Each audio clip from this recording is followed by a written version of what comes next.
Assalamualaikum warahmatullahi wabarakatuh. Alhamdulillahi rabbil alamin, wa bihi nasta'inu ala umuri dunya waddin, wassalatu wassalamu ala asyrafil anbiya'i wal mursalin, sayyidina wa maulana Muhammadin wa ala alihi wa sahbihi wa man tabi'ahu ila yaumiddin. Bapak-bapak, ibu-ibu, hadirin hadirat, alim ulama, cerdik pandai, tokoh masyarakat, tak dapat saya sebutkan satu persatu. Insyaallah kita ini semua adalah hamba-hamba yang dimuliakan Allah Subhanahu wa taala. Amin. Rabbal alamin. Subuh ini dimuliakannya kita dengan hidup. Lalu kita ucapkan alhamdulillahilladzi ahyana ba'da ma amatana wa ilaihi nusyur. Lalu dimuliakannya kita dengan salat subuh berjamaah. Man shallas subha fi jama'atin, siapa yang salat subuh berjamaah, maka annama shallal laila kullah, mendapatkan kemuliaan seperti salat sepanjang malam. Lalu diberikannya kita kemuliaan dengan duduk sejenak dengan niat menuntut ilmu. Man kharaja fi talabil ilmi, siapa yang keluar rumah menuntut ilmu, fa huwa fi sabilillah, dia sama seperti orang berjihad fi sabilillah hatta yarji'a, sampai pulang ke rumah. Dimuliakannya kita pada pagi ini, subuh ini, dengan insyaallah terbit matahari nanti kita salat sunat isyraq, maka mendapatkan keutamaan ka'ajri hajjatin wa umrah, mendapatkan pahala seperti haji dan umrah. Tambah, sempurna. Dan yang paling besar kemuliaan adalah hari ini kita diberikannya kesempatan hidup di bulan Sya'ban, tanggal 2 Sya'ban, Jumat 1, Sabtu ini 2 Sya'ban. Nah, inilah kemuliaan. Di samping yang lain tak dapat kita hitung. Wa in ta'uddu ni'matallah, kalau kamu mau hitung nikmat Allah, la tuhsuha, tak dapat kamu hitung. Bapak Ibu yang dimuliakan Allah, kita lanjutkan pengajian hadis. Hadis yang kita kaji subuh ini disebutkan dalam kitab Sunan At-Tirmidzi, juga disebutkan dalam kitab Al-Musnad karya Imam Ahmad bin Hanbal, atau yang biasa kita kenal dengan Imam Hanbali. Status hadisnya menurut Syekh Shu'aib Al-Arnaud yang meneliti kitab Musnad, hadisun hasan. Statusnya hadis hasan, sahih, hasan, dhaif, maudhu'. Tak ragu sedikit pun sebagai dalil dalam beramal. Yang meriwayatkan hadis ini seorang sahabat Nabi bernama Usamah bin Zaid bin Harisah. Sebelum kita kaji hadisnya, periwayat hadisnya dulu, yaitu Usamah bin Zaid. Sebelum masuk ke Usamah, bapaknya dulu, Zaid bin Harisah, maula, bekas hamba sahaya yang dimerdekakan oleh Rasul sallallahu alaihi wasallam. Kalau Bapak Ibu ziarah ke makam Rasulullah sallallahu alaihi wasallam, nampak tertulis ayat di atas makam pintu Rasul, itu berkaitan dengan Zaid, bukan dengan Fatimah, bukan dengan Khadijah, tapi Zaid maula Rasul sallallahu alaihi wasallam. Apa ayat yang tertulis di situ? Maka Muhammadun aba ahadin min rijalikum, Muhammad itu bukan bapak kamu, bukan ayah kamu, walakin Rasulullah, tapi dia itu adalah Rasul, utusan Allah, wa khataman nabiyyin, dan dia penutup nabi dan rasul. Apa hubungan ayat ini dengan Zaid? Karena orang zaman Nabi menyebut Zaid bin Muhammad, Zaid anak Muhammad, Zaid anak Muhammad. Maka turun ayat membantah Zaid bukan anak Muhammad, tapi dia anak bapaknya. Tak boleh menisbatkan orang kepada bapak adopsi, bapak angkat, karena Zaid itu anak angkat Nabi. Tidak boleh menisbatkan orang pada suami. Ud'uhum li abaihim, panggillah dia kepada bapaknya. Maka dipanggillah dia dengan nama Zaid bin Harithah, bukan Zaid bin Muhammad. Bahkan ada satu ayat khusus dalam Quran yang memuat nama Zaid.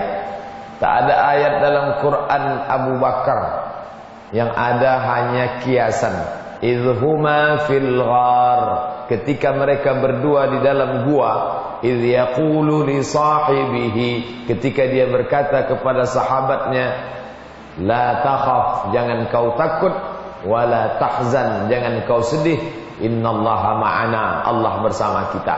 Itu kiasan, tidak disebut secara nama teks. Itu cerita tentang Nabi Muhammad SAW dan Abu Bakar Siddiq di dalam gua Hira ketika bersembunyi akan hijrah ke Madinah Al-Munawwarah. Tapi nama Zaid tertulis langsung dalam Al-Quran, surat Al-Ahzab ayat 37. Falamma qada Zaidun minha waqara, disebutkan kata Zaidun. Ketika Zaid sudah bercerai dengan istrinya, namanya Zainab binti Jahsy, Zainab binti Jahsy. Zawwajnakaha, kami nikahkan engkau dengan dia. Pernikahan Nabi dengan Zainab itu adalah pernikahan yang diperintahkan Allah Subhanahu wa ta'ala. Lagi-lagi terkait dengan Zaid. Apa hubungan pernikahan Nabi dengan nikah dengan Zainab binti Jahsy? Karena Zainab ini adalah istri Zaid yang diceraikan oleh Zaid, kemudian dinikahi oleh Nabi. Pernikahan ini membatalkan hukum jahiliyah, hukum adopsi zaman jahiliyah, bahwa mantan istri anak angkat tidak boleh dinikahi bapak angkat.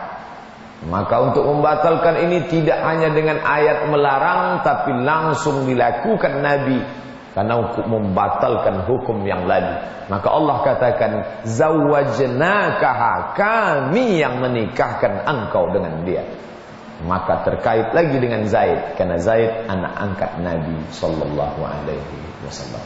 Nah, Zaid inilah yang punya anak laki-laki bernama Usamah bin Zaid bin Harithah. Dialah yang meriwayatkan hadis yang akan kita kaji pada subuh kali ini insyaallah. Usamah, anak muda belia. Ketika Nabi sallallahu alaihi wasallam meninggal, umur Usamah 18 tahun. Ahabbun nas ilayya Usamah, kata Nabi. Orang yang paling aku sayangi adalah Usamah di samping yang lain. Karena Nabi juga mengatakan sahabat ini dia cintai, tapi termasuk orang yang dipilih oleh Nabi. Kenapa demikian? Tentulah karena hubungan yang sangat dekat. Ayahnya anak angkat Nabi, dan anaknya pula tentulah ibaratnya cucu Nabi sallallahu alaihi wasallam. Sangat dekat dengan Nabi sallallahu alaihi wasallam. Zaid bin Harithah. Lalu kemudian ketika terjadi pencurian, dan yang mencuri itu adalah seorang anak kepala suku bernama Fatimah bintil Aswad. Lalu kemudian sebagaimana dalam Quran disebutkan, as-sariqatu, pencuri laki-laki, as-sariqu, pencuri laki-laki, was-sariqatu, pencuri perempuan, faqata'u aydiyahuma, potong tangan. Tak bisa tawar-menawar. Maka datanglah suku dari si Fatimah bintil Aswad ini menghadap Usamah bin Zaid. Usamah, tolong kau hadap dulu Nabi supaya hukuman ini diringankan. Mereka tak berani menghadap Nabi langsung, tapi dicarinya siapa kesayangan Nabi, Usamah. Mudah-mudahan bisa ringan hukumannya. Jadi cerita tentang maklar kasus ini sudah ada cikal bakal zaman Nabi. Dia tak berani langsung datang, cari siapa yang kira-kira orang dekatnya, bisa dibisikkan. Nah, ini orang kesayangan Nabi. Maka datanglah Usamah berbisik kepada Nabi, ya Rasulullah, bisa tak diringankan hukuman si Fatimah ini? Dia anak kepala suku ini. Kalau sampai anak kepala suku potong tangannya, tentu malu satu suku. Di sini nampak Nabi itu sayang pada orang, Tapi ketika hukum Allah ditawar, di situ Nabi marah. Apa kata Nabi? Atashfa' fi haddin min hududillah? Apakah kau akan minta syafaat tawar-menawar pada hukum Allah? Innama ahlaka man kana qablakum. Inilah yang menyebabkan orang-orang sebelum kamu dulu dibinasakan Allah Ta'ala. Idza saraqa fihi musyarif, kalau yang mencuri itu syarif, orang-orang mulia, tarakuh, mereka tinggalkan. Wa idza saraqa minhum dhaif, tapi kalau yang mencuri itu dhaif, orang lemah, rakyat jelata, orang miskin, aqamu alaihil had, mereka tegakkan hukum, karena yang mencuri itu miskin, lemah, tak punya apa-apa. Wallahi demi Allah, lau saraqat Fatimah binti Muhammad, jangankan Fatimah anak si Aswad, Fatimah anak Muhammad mencuri, laqata'tu yadaha, aku sendiri yang akan memotong tangannya. Begitu ketegasan Nabi. Jadi sayang tidak membuat hati lunak. Kadang umat Muhammad ini kalau sudah sayang, hukum Allah pun bisa ditawar. Kalau sudah benci, maka yang halal pun, halal haram beda-beda tipis, kadang-kadang R, kadang-kadang L, payah untukmu, karena bias, ada penilaian yang tidak objektif terkait dengan suka dan benci. Nabi memang sayang kepada Usamah bin Zaid, tapi sayangnya tidak membuat dia menghalalkan yang haram dan membiarkan yang haram. Bapak dan Ibu yang dimuliakan Allah Subhanahu wa taala, Usamah bin Zaid setelah meninggal Rasulullah SAW tetap hidup dan meninggal pada masa akhir kekhalifahan Muawiyah bin Abi Sufyan. Jadi dia hidup pada zaman Nabi 18 tahun, kemudian Abu Bakar, Umar, Utsman, Ali, di akhir masa Muawiyah dia pun meninggal dunia menghadap Allah Subhanahu wa taala. Sebelum Nabi meninggal, Nabi mempersiapkan satu pasukan yang akan dikirim. Lalu kemudian pasukan itu dipimpin oleh panglima perang, dan panglima perang itu bernama Usamah bin Zaid. Apa maknanya? Panglima perang Nabi berumur 18 tahun. Nabi tak tengok umur, yang dilihat adalah kemampuan, kecakapannya. Nabi dikelilingi oleh anak-anak muda yang cerdas, yang fresh, yang daya ingatannya kuat, dan yang hebat, memiliki keahlian. Siapa penterjemah Nabi? Zaid bin Harithah, yang disuruhnya belajar bahasa Yahudi selama nisfa syahrin, setengah bulan. Berapa lama kita belajar bahasa Inggris? Zaid bin Harithah, Usamah bin Zaid, Zaid bin Sabit penterjemah Nabi, belajar bahasa Yahudi supaya jangan sampai Yahudi mengejek Nabi tak tahu. Nabi tahu, diberitahu Allah Ta'ala, tapi Allah Ta'ala mengajarkan kita rasional, belajar bahasa orang asing. Dan kemudian ketika berada di Madinah itu banyak Yahudi, Bani Nadir, Bani Quraizah, Bani Qainuqa, kampung Khaybar. Maka penterjemah Nabi adalah Zaid bin Sabit. Berapa umur Zaid bin Sabit waktu itu? Ketika Rasulullah SAW meninggal, umur Zaid bin Sabit 20 sanah, 20 tahun. Anak muda belia. Staf Nabi yang berada di rumah dan ikut beberapa perjalanan Nabi, diserahkan ibu kandungnya kepada Nabi, dialah Anas bin Malik. Dan Anas bin Malik mengaku, khadimtun Nabi 10 sinin, aku menjadi pembantu pelayan Nabi 10 tahun.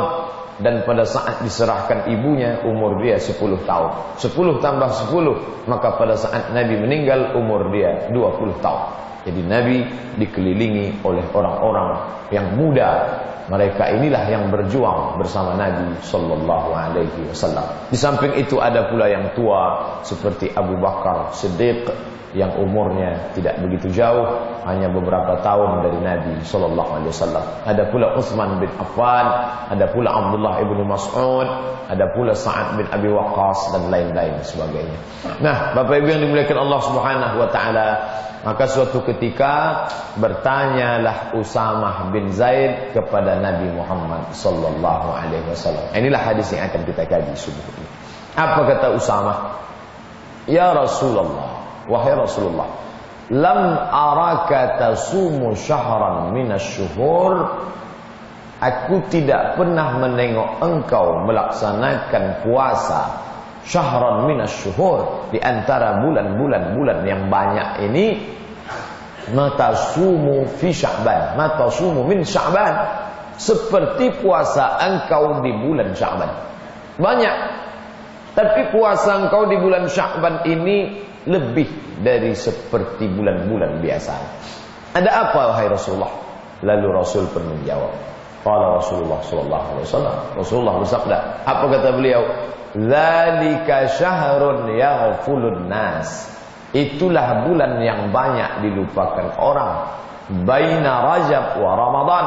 Dia terletak di apit dua bulan yang mulia. Rajab bulan haram, Ramadan sayyidus syuhur. Di dalamnya ada Lailatul Qadri khairum min alfi syahri. Di apit dua yang mulia. Biasanya kalau ada dua yang mulia, orang tak memperhatikan yang biasa-biasa saja. Kalau ada orang mulia, ini yang tak mulia ini nampak betul lah jatuhnya. Bahkan kita pun kadang mengalami itu. Berjalan kita di tengah orang yang besar-besar, pas salaman kita pula tak disalaminya. Ada satu bulan kata Nabi, jadi apit oleh dua bulan mulia. Ini bulan haram, ini sayyidus syuhur. Maka banyak orang melupakan dia. Nabi tak ingin melupakan satu yang mulia juga. Maka Nabi pun melaksanakan puasa di bulan Sya'ban. Lalu kemudian letaknya antara Rajab dengan Ramadan. Lalu kata Nabi SAW, huwa syahrun turfa'u fihi al-a'mal. Pada bulan itu, maksudnya bulan Sya'ban, turfa'u fihi al-a'mal ila rabbil alamin. Pada bulan itu catatan amal hamba turfa'u, diangkat ila rabbil alamin, kepada Allah Rabb semesta alam. Wa uhibbu an yurfa'a amali wa ana sha'im. Aku ingin ketika amalku diangkat, aku dalam keadaan sha'im. Apa pelajaran dari sini? Bahwa beramal pada bulan yang dilupakan orang itu memiliki keutamaan khusus. Beramal pada waktu yang dilalaikan orang memiliki keutamaan khusus. Dalam satu tahun ada satu bulan dilupakan orang karena dia diapit dua bulan yang mulia, bulan Sya'ban. Dalam sehari semalam ada waktu yang dilupakan orang karena orang sibuk dengan urusannya, yaitu tengah malam. Itulah kenapa amal tengah malam diutamakan, karena waktu itu dilupakan orang. Sya'ban juga diutamakan karena kata Nabi, yaghfulu, banyak manusia yang lupa dan yang lalai. Lalu kenapa Nabi SAW melaksanakan puasa di bulan ini? Turfa'u fihi al-a'mal, catatan amal ditunjukkan kepada Allah Subhanahu wa taala. Dalam hadis disebutkan ada beberapa kali Allah taala bertanya kepada malaikat. Allah bertanya bukan karena dia tak tahu. Wa huwal alimul khabir, dia maha tahu. Wa ma tasqutu min waraqatin illa ya'lamuha, semua daun yang gugur dia tahu. Wa ma ratbin wa la yabisin illa fi kitabin mubin, semua bumi yang basah yang kering semua tercatat dalam buku yang nyata. Wa na'lamu ma tuwaswisu bihi nafsuh, kami tahu apa yang berbisik-bisik dalam hati hamba kami. Allah maha tahu. Lalu kenapa Allah tanya? Dia tanya bukan cari tahu, tapi dia mau kasih tahu. Allah Ta'ala tanya ketika engkau bergantian, malaikat ini saling bergantian. Malaikat malam yang berjaga malam ini dengan malaikat yang siang, mereka sama-sama salat subuh berjamaah bersama kaum muslimin. Ketika naik malaikat, Allah tanya, waktu engkau naik tadi apa yang dilakukan hambaku? Apa kata malaikat menjawab, ya Allah, waktu kami akan berganti jam. Ternyata malaikat ini ada juga sip-sipnya, sip pagi, sip malam. Waktu kami akan berganti, maka hambamu itu sedang solat berjamaah, solat jamaah subuh dan solat jamaah asar. Maka sesuai dengan keadaan si hamba.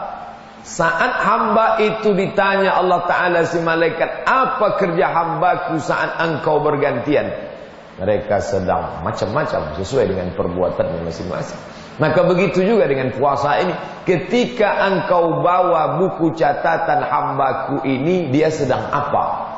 Malaikat menjawab, mereka tahan makan, mereka tahan minum, Mereka tahan bisikan hati, bahkan lintasan pikiran. Padahal makanannya halal, minumannya halal. Kalau yang halal saja bisa dia tahan, apalagi yang haram. Pernah hambaku itu melihat aku? Tidak. Pernah dia melihat nerakaku? Tidak. Pernah dia merasakan nikmat surgaku? Tidak. Kenapa dia tahan makan dan minumnya? Ditahannya yang zahir demi yang batin. Makanan nampak, istri nampak, minuman nampak. Yang zahir bisa ditahannya karena yang ghaib. Inilah puncak keimanan. Lalu apa jawab malaikat? Saat itu mereka tak pernah melihat engkau, tak pernah melihat nerakamu, tak pernah melihat surgamu ya Allah. Lalu kenapa mereka melakukan itu? Murni karena mukhlisina lahuddin, hanya karena agamamu dan karena dirimu ya Allah. Maka pada saat itu Nabi ingin dibanggakan Allah Ta'ala kepada para malaikat. Apa kata Allah? Hai malaikat, dulu waktu aku ciptakan manusia, semua kalian mengatakan ataj'alu fiha, untuk apa kau ciptakan mereka? Mereka itu hanya akan yufsidu fiha, buat kerusakan. Wa yasfikut dima, mereka hanya akan menumpahkan darah. Wa nahnu nusabbihu bihamdika wa nuqaddisu lak, kami yang akan bertasbih, bertahmid, mensucikan, mengagungkan engkau ya Allah.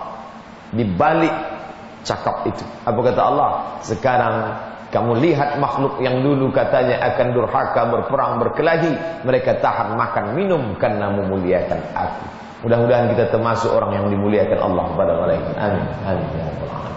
Bapak dan Ibu yang dimuliakan Allah Subhanahu wa taala, maka bulan ini adalah bulan introspeksi.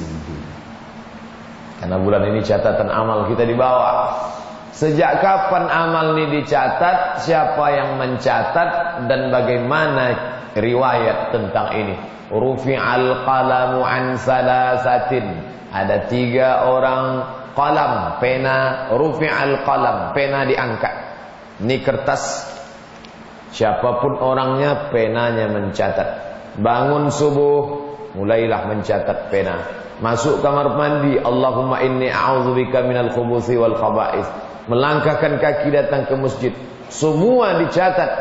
Lalu kemudian ada 3 yang rufi'al qalam, penanya terangkat maka tak dicatat. Siapa itu? Anis sabi hatta yahtalim, anak kecil sampai akil baligh. Anil naim hatta yastayqiz, orang tidur sampai bangun. Anil majnun hatta yafiq, orang gila sampai sembuh. Maka orang gila yang sembuh, anak kecil yang akil baligh, orang tidur yang bangun, maka semua catatan, mulailah pena jatuh, dicatatlah semua. Inna alaikum lahafizin, bersama kamu ada malaikat penjaga, kiraman katibin. Ini bukan nama. Kalau ada orang menyebut ini malaikat kiraman katibin, itu sifat. Kiraman mulia, katibin diambil dari kitab, katab, menulis. Karena dia mulia dan mencatat. Kiraman katibin ya'lamuna ma taf'alun, mereka tahu apa yang kamu lakukan.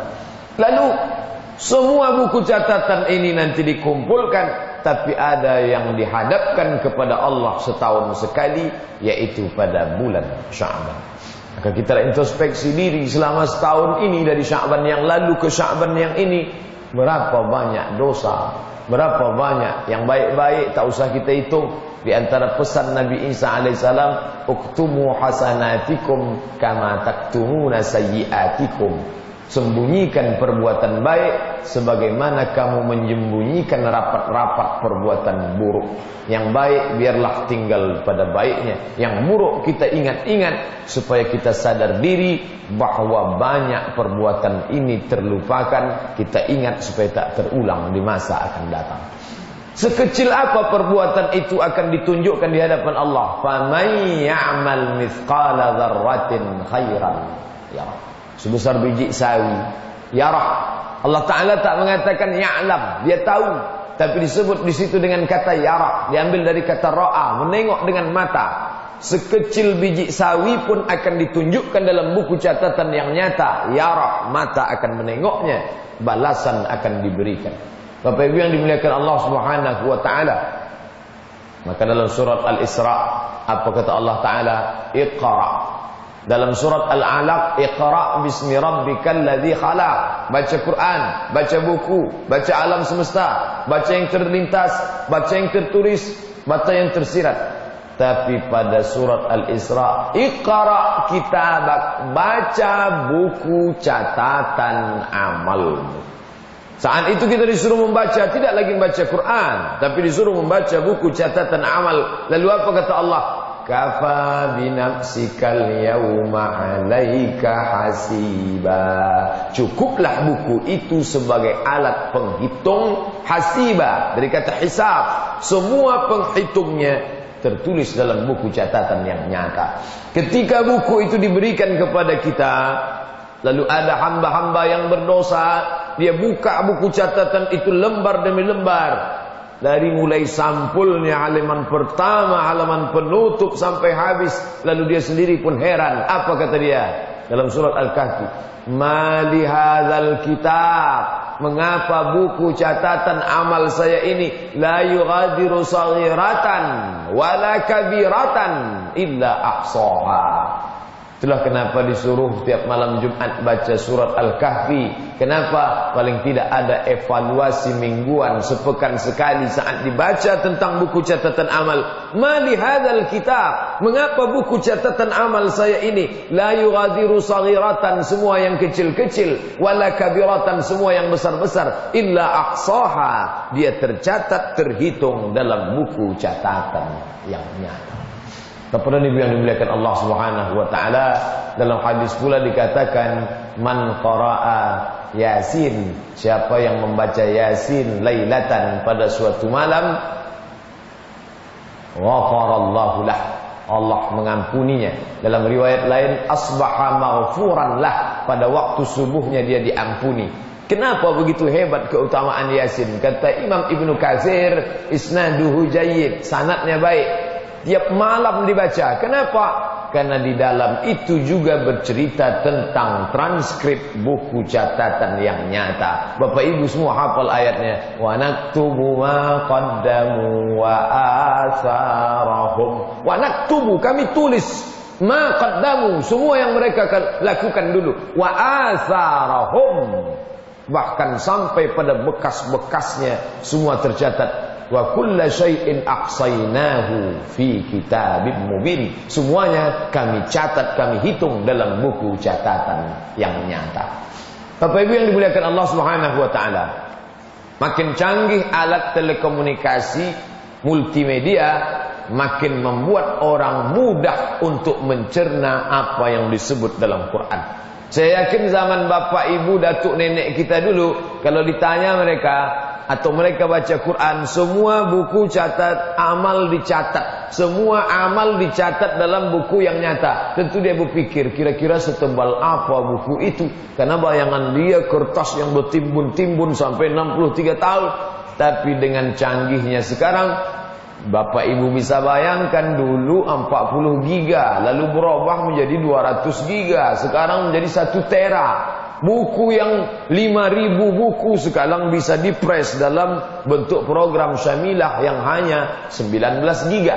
Jadi sangat mudah untuk mencerna bahwa file itu bisa besar sekali, tapi dia bukan dalam bentuk yang nyata, dalam bentuk yang batin.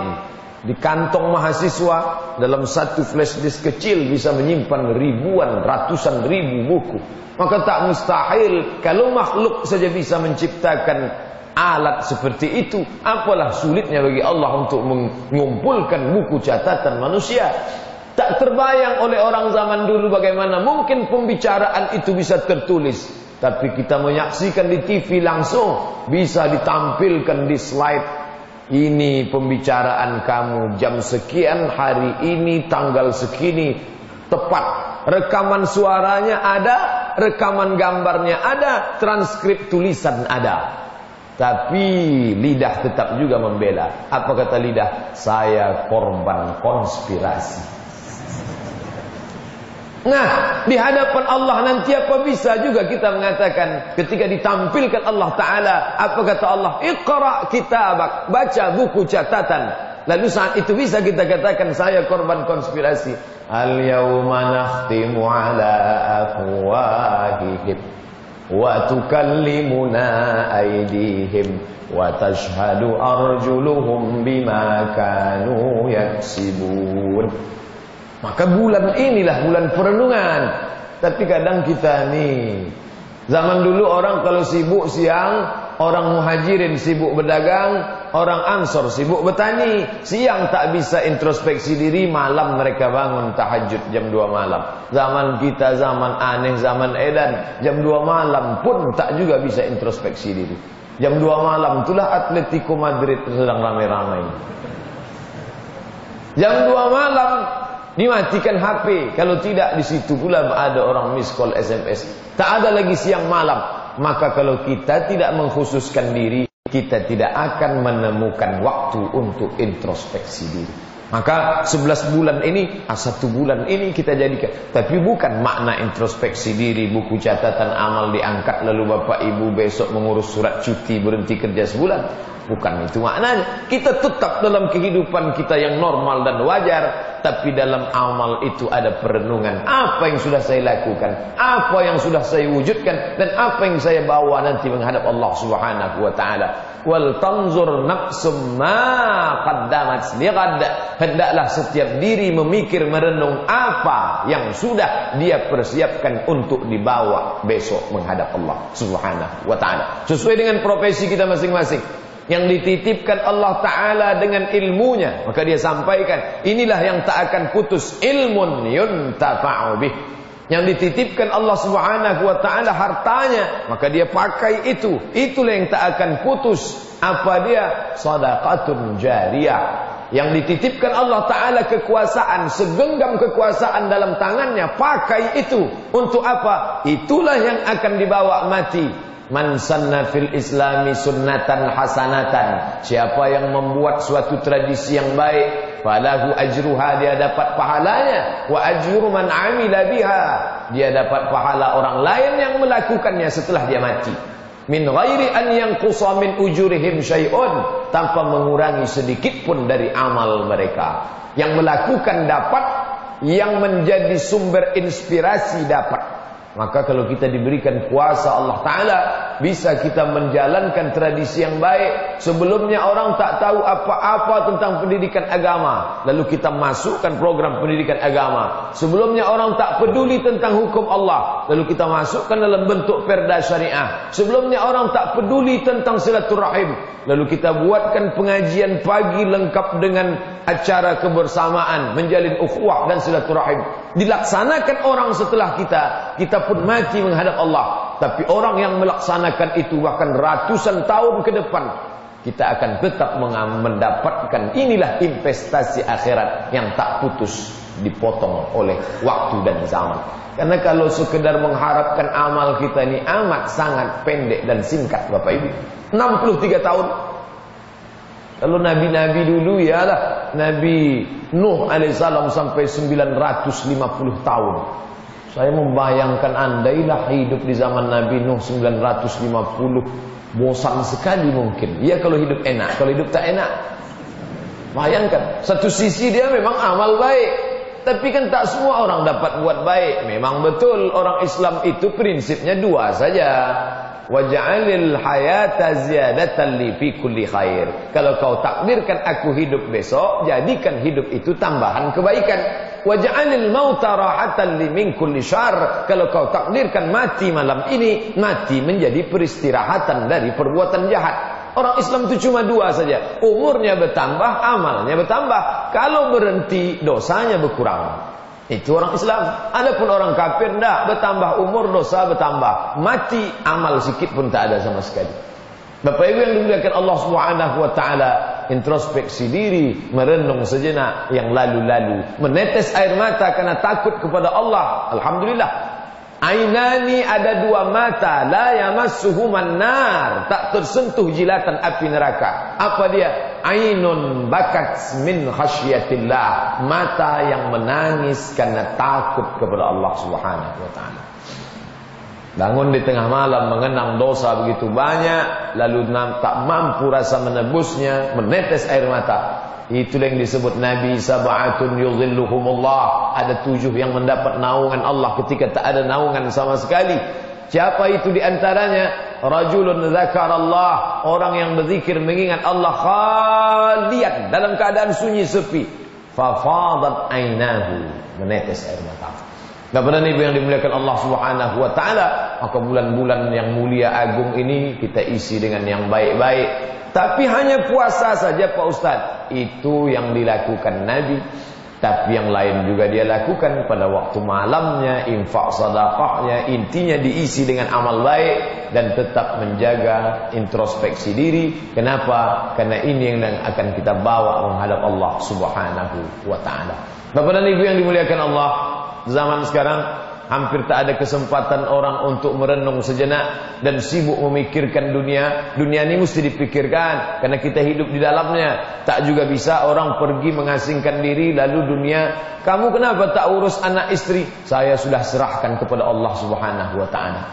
Oh, tak begitu dalam Islam. Kita tetap urus. Laki-laki punya kewajiban makan, pakaian, tempat tinggal, kasih pendidikan yang baik, nikahkan anak-anak dengan orang yang baik, wa ahsana ilaihinna, buat baik sampai mati. Lakukan yang 4 ini, falahul jannah, surga bagimu. Kewajiban kita.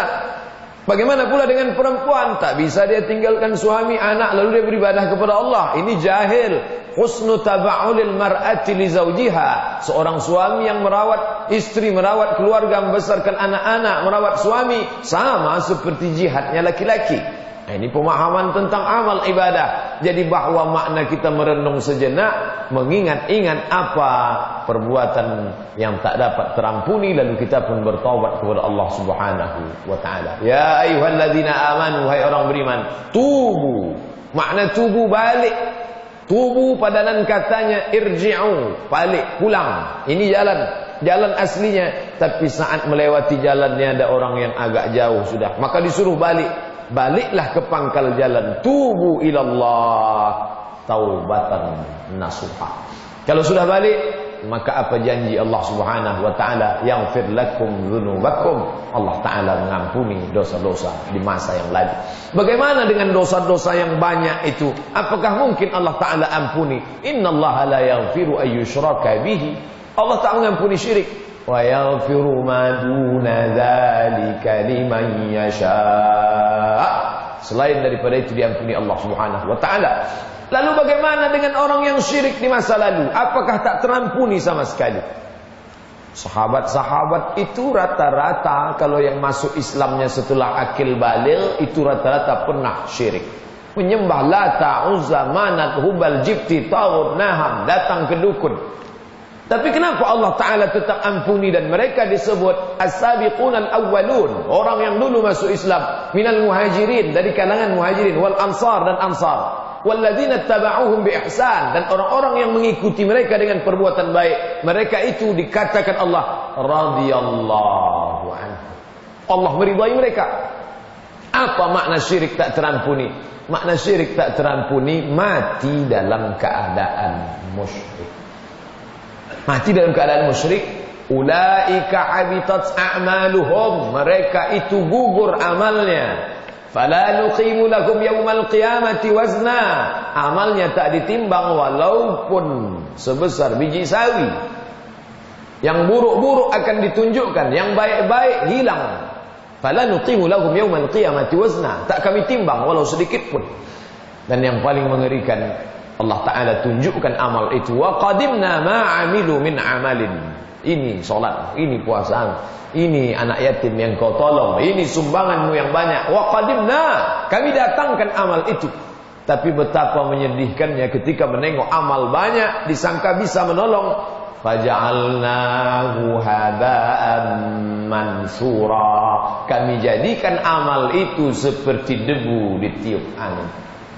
Kalau haus tidak ada air, itu memang sakit. Tapi yang paling menyakitkan adalah air ada tapi tak bisa diminum. Ini lebih daripada sakit. Ini yang disebut dengan azab. Azab itu nikmatnya ada, tak bisa dinikmati. Orang miskin itu azab. Kenapa? Tak bisa makan, tapi makanannya tak ada. Yang paling menyakitkan, makanan itu ada, tak bisa dimakan. Bapak Ibu yang dimuliakan Allah Subhanahu wa taala, ditunjukkan amal sedemikian banyaknya, faja'alnahu haba'an mansura, kami jadikan dia seperti debu yang berterbangan di tiap angin. Bapak Ibu yang dimuliakan Allah Subhanahu wa taala, adapun dosa-dosa yang lain, maka kita mohon ampun kepada Allah Subhanahu wa taala. Dengan 3 syarat kata Ibnu Abbas radhiyallahu anhuma. Yang pertama, an-nadamu fil qalbi, menyesal dalam hati. Yang kedua, al-iqraru bil lisan, diikrarkan dalam lisan, astaghfirullahalazim. Yang ketiga, al-itmaru alla ya'uda ilaihi abadan, tekad yang sangat kuat untuk meninggalkan ini abadan, untuk selamanya, tak akan balik lagi. Kalaulah sampai pada tingkat ini, apa janji Allah Ta'ala? Ulaika, mereka itu yang sanggup melakukan itu, yubaddilullahu sayyiatihim hasanat, semua yang kotor-kotor, yang hitam dulu diganti Allah dengan hasanat, yang baik-baik. Tapi ini kepada Allah. Adapun kepada manusia tak bisa ditebus kepada Allah. Salah ke atas, hutang ke atas bisa bayar ke bawah, tapi hutang di bawah tak bisa ditebus ke atas. Apa itu ayat hutang ke atas bisa ditebus ke bawah? Wa 'alal ladzina yutiqunahu fidyatun ta'amu miskin. Orang yang punya hutang puasa, tapi dia karena tidak sanggup sampai mati sakit keras atau lanjut usia, dia tak bisa puasa, dia tidak bayar puasa qada. Fidyatun, dia bayar fidyah ke fakir miskin. Tengok, hutangnya kepada Allah tapi bisa dilunasi ke bawah, tapi hutang di bawah tak bisa bayar ke atas. Makanya ahli waris sebelum mengkebumikan keluarga, dia pidato sambutan terakhir, Bapak Ibu, kalau ada keluarga kami ini yang tersangkut utang piutang, tolong nanti menghadap kepada ahli waris. Kenapa? Karena hutang ke bawah tak bisa bayar ke atas, tapi hutang pada Allah bisa ditebus dengan sesama manusia. Bapak dan Ibu yang dimuliakan Allah Subhanahu wa taala, maka bulan Sya'ban diambil dari kata tasya'ub, juga diambil dari kata syu'bah, cabang. Pada bulan ini bercabang-cabang keberkahan. Seorang petani menanam biji di dalam tanah, lalu dia siram tiap hari. Dia belum lagi senang hati, entah mati, entah dimakan semut, entah hilang. Lalu kemudian sampai suatu pagi dia tengok bercabang, berbatang, bertunas benih. Disitulah dia amat sangat senang hati. Begitulah senangnya hati orang masuk ke bulan Sya'ban. Kenapa? Pada saat itu tasya'abat fihil barakah, barakah, keberkahan bercabang-cabang. Mudah-mudahan bercabang keberkahan, bercabang pula amal soleh kita di bulan Sya'ban. Amin ya rabbal alamin. Bapak Ibu yang dimuliakan Allah Subhanahu wa taala, mari kita tingkatkan kualitas amal di masa akan datang. Adapun yang lampau kita introspeksi diri. Mudah-mudahan yang lalu diampunkan Allah, yang akan datang diberikan istiqamah. Amin ya rabbal alamin. Yang baik datang dari Allah, yang tak baik dari hamba Allah yang dhaif. Itu yang dapat saya sampaikan pada kesempatan subuh kali ini.